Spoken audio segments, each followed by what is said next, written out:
This is an interview with Rollin Leroy Richardson, who was born on May 6, 1927. He served in the Navy in World War II from May 1945 to January 1947.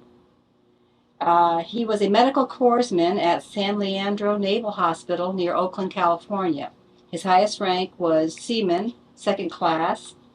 This interview is taking place in Little Rock, Arkansas on 15 October 2015. It's being conducted by Dion Williams, who is a member of the DAR, along with Ron's wife, Pat, who is attending the interview. It is being conducted under the auspices of the Veterans History Project at the Library of Congress. Good morning, Rollin. I want to ask you first where and when you were born. I was born May the 6th, 1927, in Gallatin, Missouri, Gallatin, Missouri. Okay. which is in North Missouri. And what were you born in a city or were you born Very in the small, country? very small town, 1,500.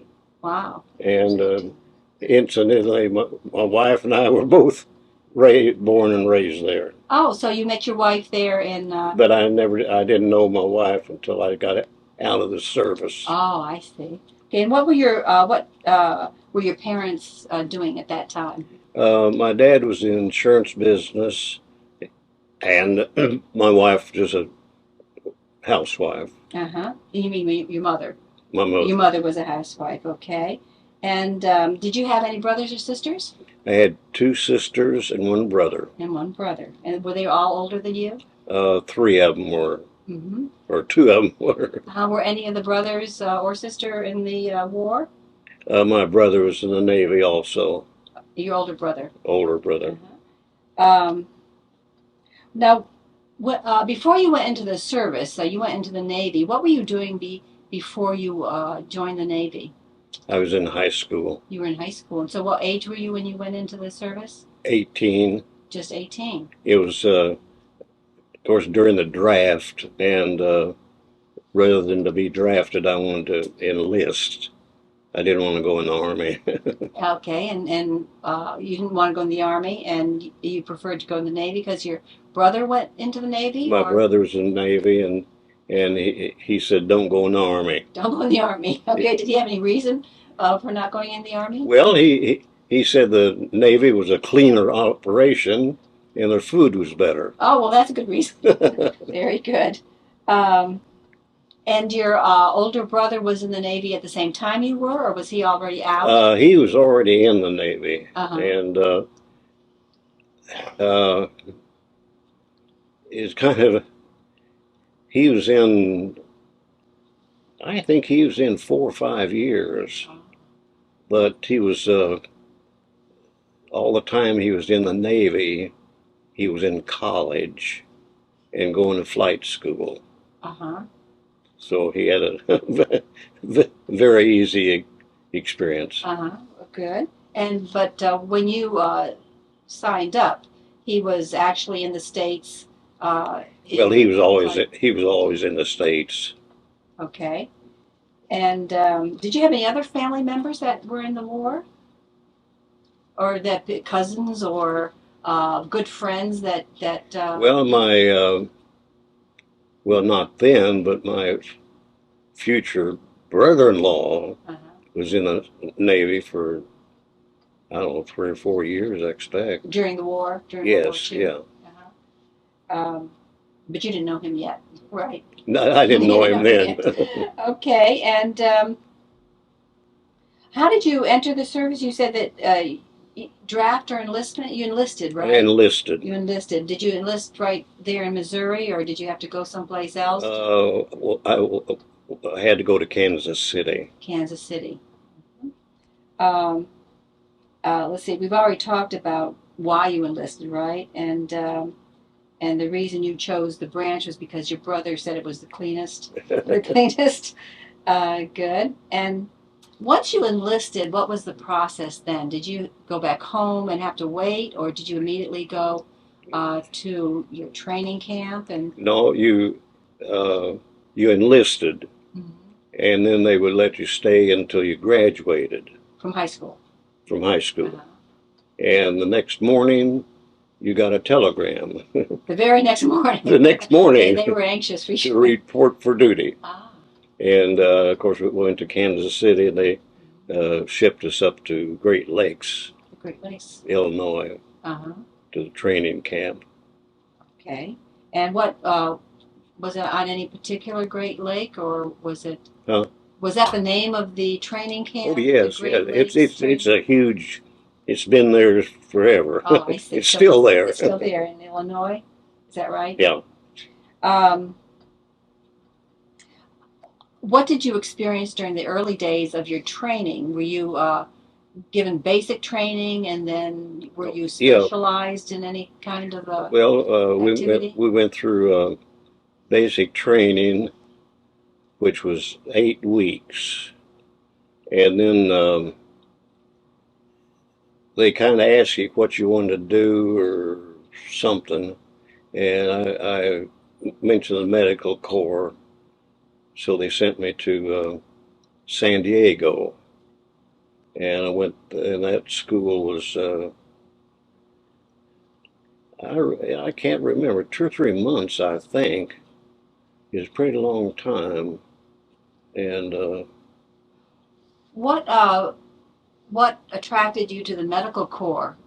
I mean, was this something that you'd thought of a long time, or it was just something that... Well, not really, but uh,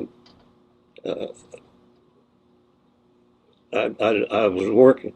I was working in a funeral home, and of course we had ambulance service and all that kind of stuff, And I just thought, well, that's when I get out, I'll probably go back doing the same thing. So I just thought that'd be some good experience. Right. So during high school, you worked in a funeral home. Yeah. Is that right? Yes. Ah, so that just led right into the medical field. When you were in training, was there anything special that you came to know about the Navy, or the experience that surprised you, or did you feel like it was really, really hard, or something that you hadn't expected? Well, not that way particularly, but we the Corps School in San Diego, Balboa Park is a huge, huge park. It's probably bigger than Burns Park. And they had a big zoo, and they had a hospital, and it was a big thing. But we lived in tents, and the weather out there is very, very muggy. In San Diego. In San Diego, and So it was hot. Yes, it was hot. You'd get up, you'd get up in the morning, you could almost wring your clothes out, And they'd tell us to put on our blues, which are wool, heavy. Then at noon, they'd tell us to put on our whites, so we'd put on our whites. But during all that kind of a mix-up, I came down with pneumonia. For heaven's sakes. I didn't even know I had pneumonia. But I went to sick bay, and they said, you're going to go to the hospital, which I did. And I wasn't really sick, but they said, and finally I was in there probably about 10 days, and that was before penicillin. But the sulfa was the main antibiotic, and after I recovered in 10 days, maybe, or what it may be, they said that I was a miracle patient. I said, why? I said, well, you had double pneumonia. So I was sicker than I thought I was. Yeah. But I recovered, and of course that dropped me back in my training, so I had to kind of catch up. But it was medical school. So during your training, I mean, that was quite incredible to catch pneumonia in the hot weather. Oh yeah. You would have thought you caught it in Chicago or Illinois. Yeah, Or something. yeah. But during that training, did you meet any good buddies, or was it all training, or did you get any time off to go into the cities? We really didn't get any time off hardly, and at when I was there, San Diego was kind of sick and tired of military people. So they, I mean, if you'd go downtown, they didn't say, "Hi, how are you?" They just, Oh, really? but no, we didn't have much time Didn't off. have much time.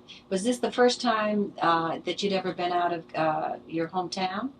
Was this your first travel Yes. as a young man? Oh yeah. And so everything was new to you. Oh sure.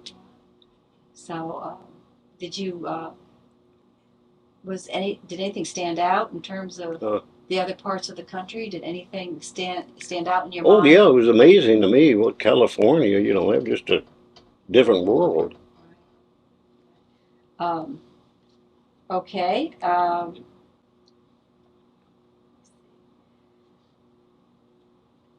Was the physical part of it, adapting to the basic training physical regiment, was that very difficult? And the barracks and the food and the all that, was that a Well, difficult process or transition?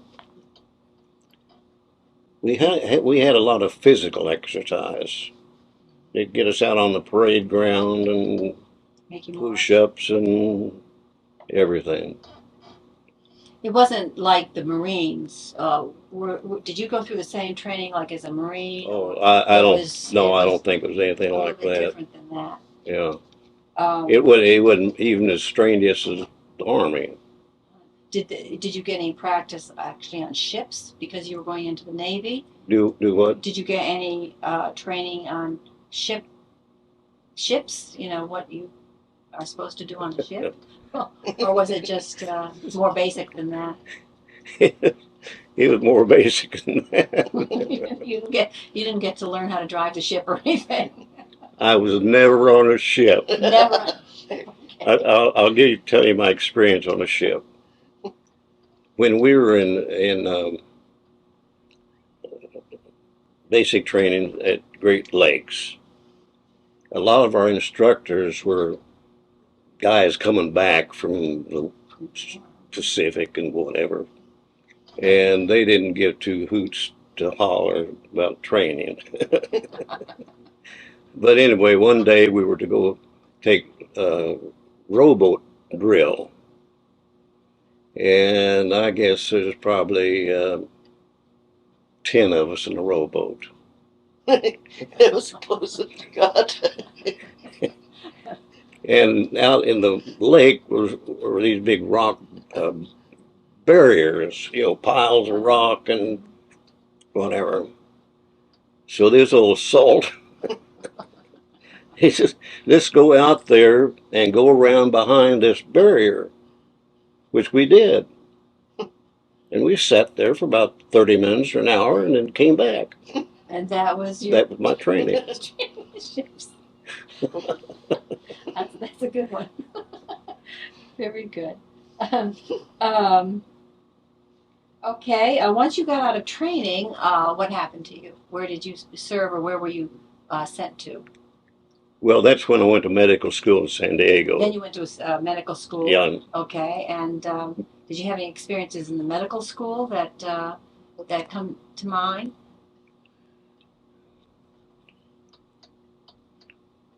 Well, yeah. When I got the pneumonia, I had to drop out of class. Well, then when I came back, I had to try to catch up. And there was one course, I guess it was chemistry, that I just didn't know. I mean, I couldn't get it, you know. So my instructor said, I'd taken several of the tests, and he said, well, you made I made good grades, you know. And he finally said, well, I don't know what, B's, I guess, A's, I don't know what it was. He said, well, you did so well on these other tests, I'll just give you the same grade for chemistry. I said, hallelujah. Well, that was nice. Oh, yeah. Very good, yeah. So, and then the rest of your, the other medical training you had was, it wasn't all classwork, was it? Was it some practical experience and It was taking mainly care of patients? class, mainly class work. And when you were finished with your medical school, what happened then? They sent me to San Leandro Hospital, which is across the bay from Oakland. And it was considered, they called it a psycho hospital, but it's very small. It's out in the foothills. We only had 1,500 patients, and none of them were bed patients. We had what we considered a lock ward, where we had about 25 or 30 patients, and I was on the lock ward.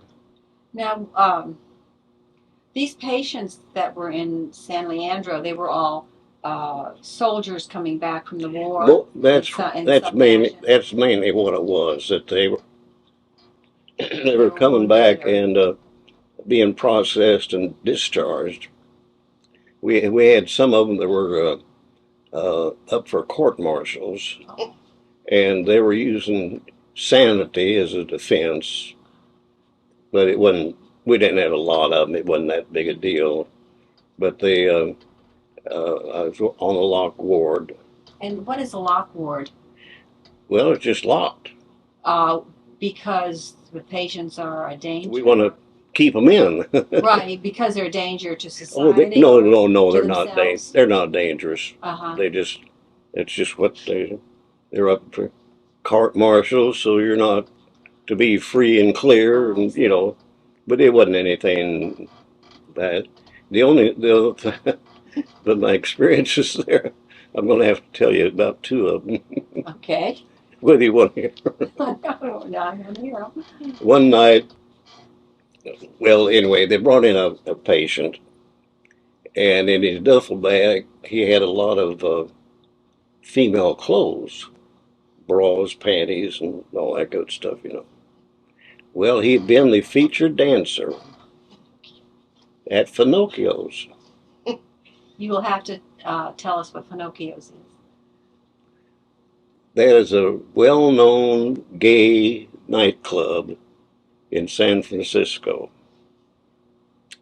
So every night he'd get out there and turn a radio on, put on some garb, and perform. Perform for the other patients? Huh? He would perform for the other patients? Oh, yeah. He'd put on a show every night, you know. A show every night. Which was, we enjoyed it. He was real good. But then another night, they brought in he was a pharmacist mate, and he was a drug addict. Of course, in pharmacy, you got plenty of drugs around. You can get all the drugs you want to.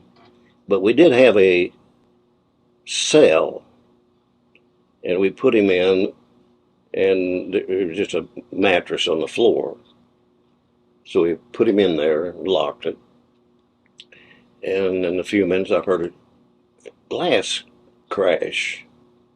Well, I opened the door, and he had taken the ashtray and broke it on the concrete and was trying to cut himself. Excuse me. Of course, we jumped on him and stopped him. And I don't know, for some reason, they wanted me to give him a shot. I don't know what that was for, but anyway. And when I tried to give him a shot, his skin was like leather. And the needle bent. Oh, I couldn't get it. Couldn't get it. So he said, here, let me have it. Oh, so he gave himself the shot. Oh, for heaven's sakes. Because he was used to it. He was used to Yeah. using drugs, yeah. For heaven's sakes.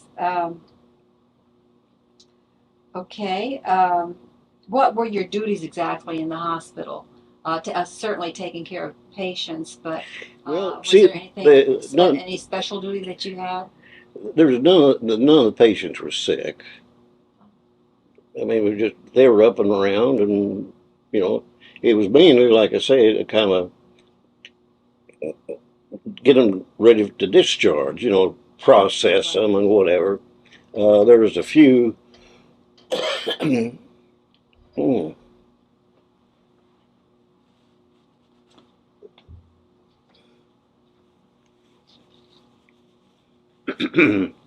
excuse me. There's a few that you'd have to give a shot to for whatever reason, maybe. And well, another kind of interesting thing. Well, I'll have to tell you another.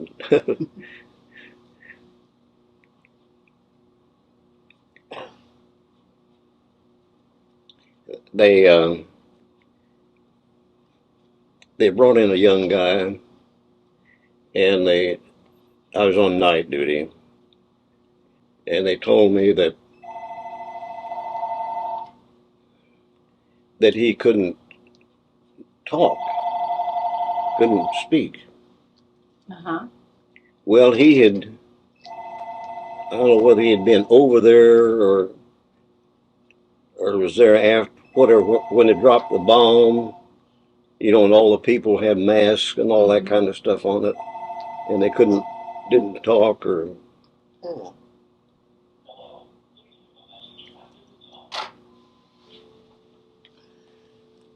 Go ahead. Okay. Um,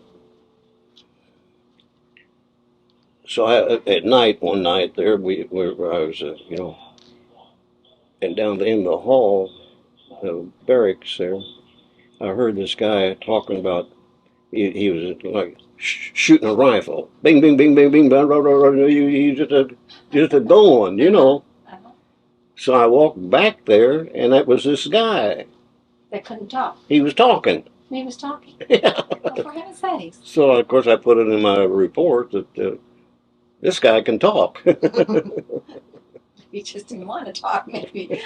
So every day you would have to go around and make rounds, or did you um, have to give shots every day, or Well, medicine? a little bit. It really is. Different every day. Main thing we kind of just keeping the ward clean and keeping it organized and whatever. Did you work with doctors? Were there doctors on staff or psychologists? Yeah, I didn't have much contact with the doctors. They that was a time that sodium pentothal had been developed, which is a truth serum, and they used that sometimes to find out what their problem was, you know. And I got to set in on a couple of those when they had given them the. That's interesting. You know, I remember one that he was talking to this fellow under the influence of the serum, and he'd had a ship shot out from under him, you know. And so the doctor said, "Well, what did you do?"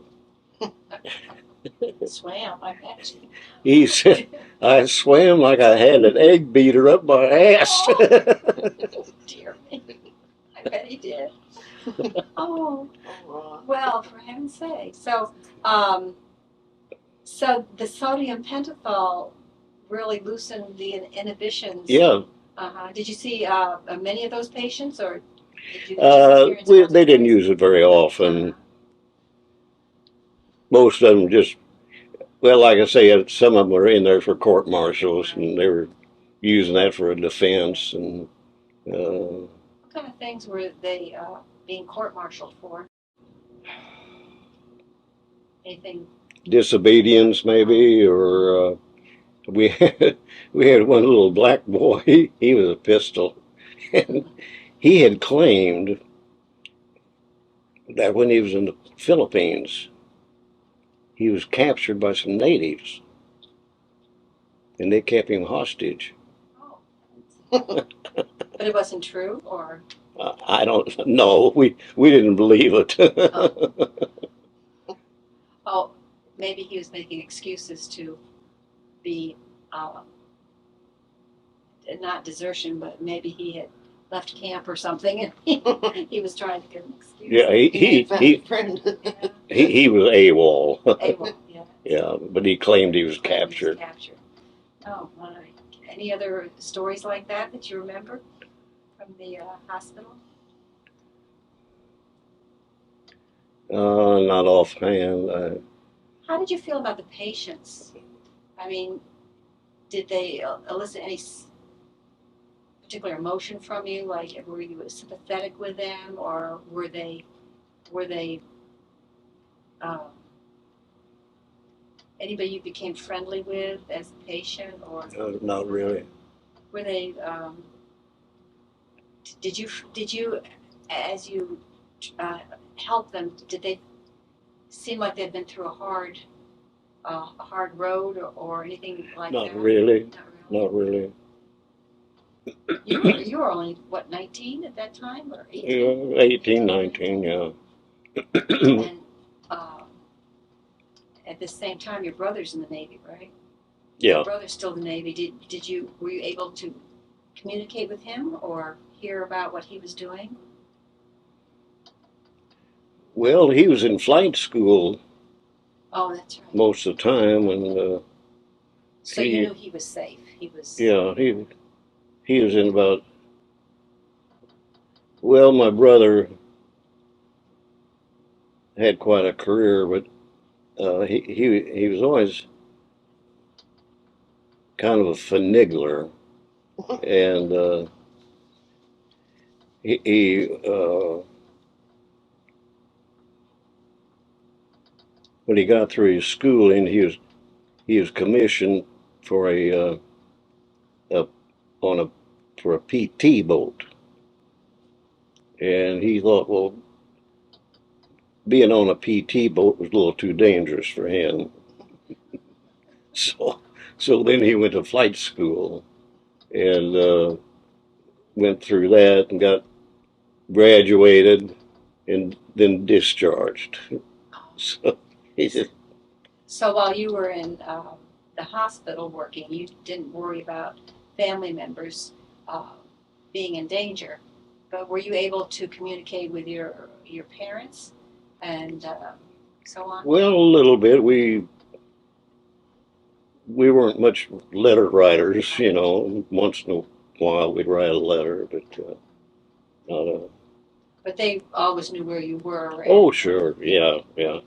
Did you make any particular friends during that period of time with other staff members, or? No, my thought was, I'm in here for a short time, so let's get it over with, and I'm going to go home. That's good. And when you went out, did you have social events that you attended during that time? No, they don't. You didn't get any time off or any Oh, leave? very little. See, I was working the nights all the time, and so you went to work and That was it. came home and slept, went to dinner, and back to work. Do you remember what happened? Or did you have any recreation time there? I mean, were you able to maybe not go out socially, but to do anything recreational? Swim or work out in a gym or anything of that nature? No, just work and sleep. I just Nothing like that. Just worked.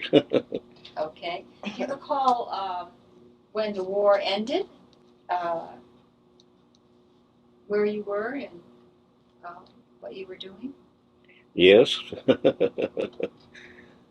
I was on a troop train going from Great Lakes to San Diego.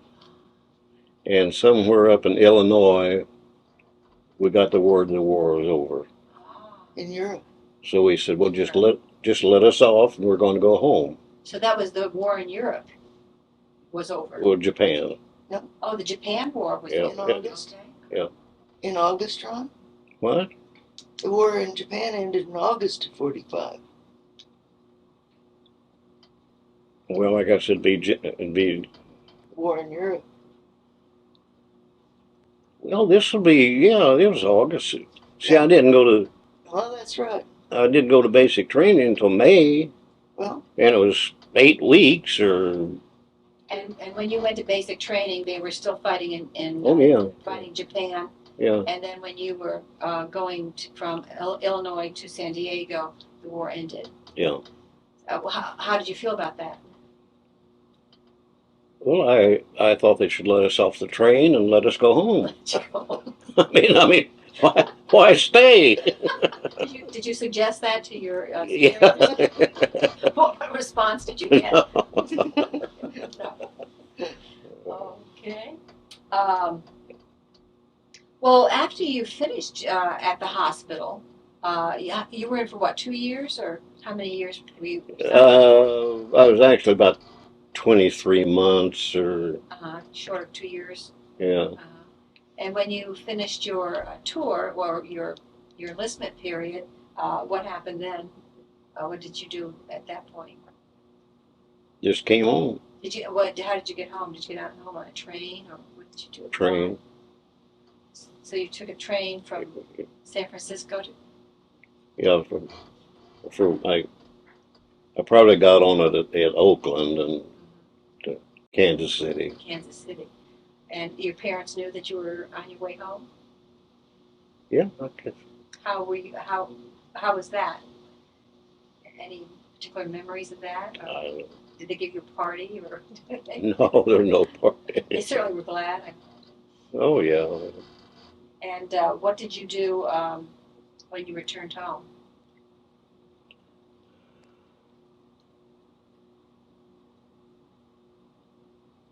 At first, and then over the next year, say.